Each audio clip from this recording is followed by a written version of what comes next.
موسیٰ اور حضرت خضر علیہ السلام کا یہ واقعہ بہت دلچسپ ہے۔ ہوا کچھ یوں کہ جناب موسیٰ علیہ السلام ایک مرتبہ بنی اسرائیل کے اجتماع میں موجود تھے کہ آپ علیہ السلام سے سوال کیا گیا کہ اس وقت روئے زمین پر سب سے بڑا عالم کون ہے؟ تو حضرت موسیٰ علیہ السلام نے جواب دیا کہ اس وقت سب سے بڑا عالم میں ہوں۔ اللہ تعالیٰ نے موسیٰ علیہ السلام کو بہت بڑا مقام عطا کیا تھا، لیکن یہ جواب اللہ تعالیٰ کی منشا کے مطابق نہ تھا۔ اللہ تعالیٰ نے حضرت موسیٰ علیہ السلام کو کہا، میں مختصر یہ واقعہ بیان کر رہی ہوں۔ اللہ تعالیٰ نے حضرت موسیٰ علیہ السلام کو کہا کہ 2 دریاؤں کے سنگم پر چلے جائیں، وہاں پر آپ کی ملاقات ایک ایسے بندے سے ہوگی جس کو میں نے اپنی طرف سے علم اور رحمت عطا کر رکھی ہے۔ حضرت موسیٰ علیہ السلام 2 دریاؤں کے سنگم پر پہنچتے ہیں تو آپ کی ملاقات حضرت خضر علیہ السلام سے ہوتی ہے۔ حضرت خضر علیہ السلام، بعض دفعہ لوگ حضرت خضر علیہ السلام کہتے ہیں، لیکن صحیح لفظ خضر علیہ السلام ہے۔ تو 2 دریاؤں کے سنگم پر پہنچتے ہی حضرت موسیٰ کی ملاقات حضرت خضر علیہ السلام سے ہوتی ہے۔ حضرت موسیٰ علیہ السلام نے حضرت خضر علیہ السلام سے پوچھا کہ اگر میں آپ کے ہمراہ رہوں تو کیا آپ وہ رشد و ہدایت کی وہ باتیں جو آپ کے علم میں ہیں مجھے بھی سکھلائیں گے؟ حضرت خضر علیہ السلام نے جواب میں کہا کہ آپ میرے ساتھ صبر نہیں کر سکتے، اور آپ ان باتوں کی بابت کیوں کر صبر کریں گے جن کو آپ جانتے ہی نہیں۔ موسیٰ علیہ السلام نے حضرت خضر علیہ السلام کو صبر کی یقین دہانی کرائی کہ میں آپ کے ساتھ صبر کروں گا۔ دونوں اکٹھے سفر پر چل پڑے۔ کچھ چلنے کے بعد ایک کشتی میں سوار ہو گئے۔ کشتی کا جو ملاح ہے اس نے ان دونوں سے کرایہ بھی وصول نہیں کیا۔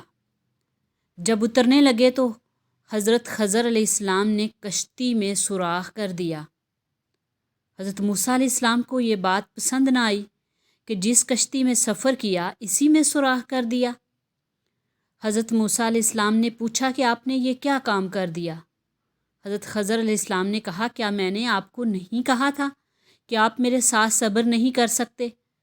حضرت موسیٰ علیہ السلام نے کہا کہ آپ میرے بھول جانے پر مواخذہ نہ کریں اور نہ ہی میرے سوالات پر تنگی محسوس کریں۔ میں اندھا سوال نہیں کروں گا۔ حضرت خضر علیہ السلام اور حضرت موسیٰ علیہ السلام پھر چل دیے۔ کچھ آگے جا کر ایک لڑکا نظر آیا تو جناب خضر نے بچے کو قتل کر ڈالا۔ حضرت موسیٰ علیہ السلام سے نہ رہا گیا۔ انہوں نے پھر حضرت خضر علیہ السلام کے اس عمل پر اعتراض کیا۔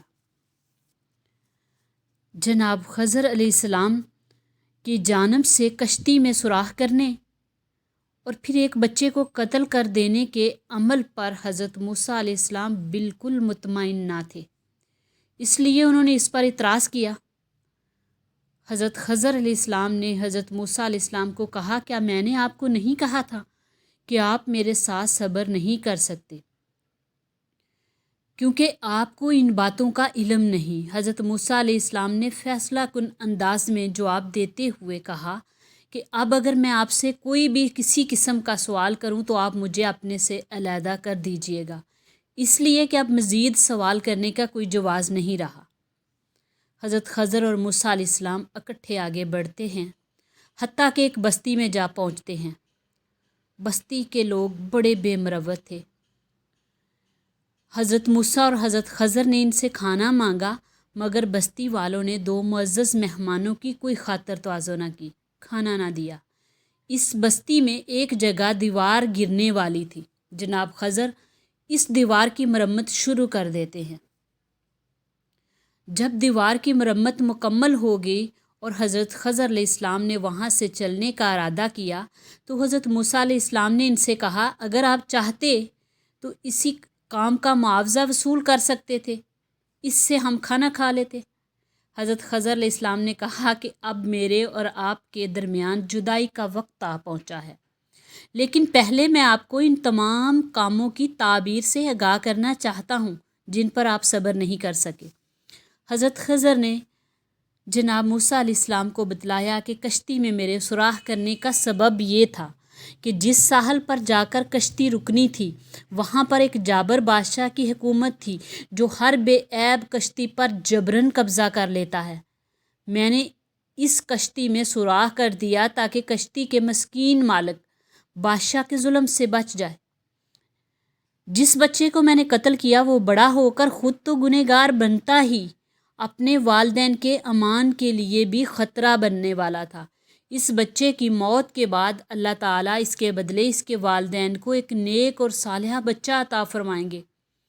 جہاں تک تعلق ہے دیوار کی مرمت کا، تو وہ دیوار ایک ایسے گھر کی تھی جو بستی کے 2 یتیم بچوں کی ملکیت ہے۔ ان کا باپ ایک نیک آدمی تھا اور اس دیوار کے نیچے ان کا خزانہ دفن تھا، اور رب کائنات چاہتا تھا کہ جب بچے جوان ہو جائیں تو پھر خزانے کو نکالیں۔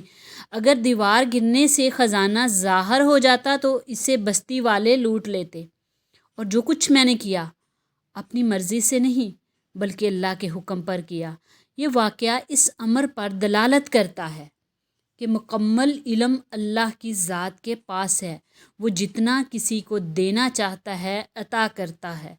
اگرچہ جناب موسیٰ علیہ السلام اولو العزم رسول تھے، برگزیدہ پیغمبر تھے، لیکن اللہ نے بعض معاملات کا علم حضرت خضر علیہ السلام کو عطا فرمایا جن سے حضرت موسیٰ علیہ السلام واقف نہ تھے۔ اس لیے اللہ تعالیٰ کے ہر کام میں بہت سی حکمت پوشیدہ ہے۔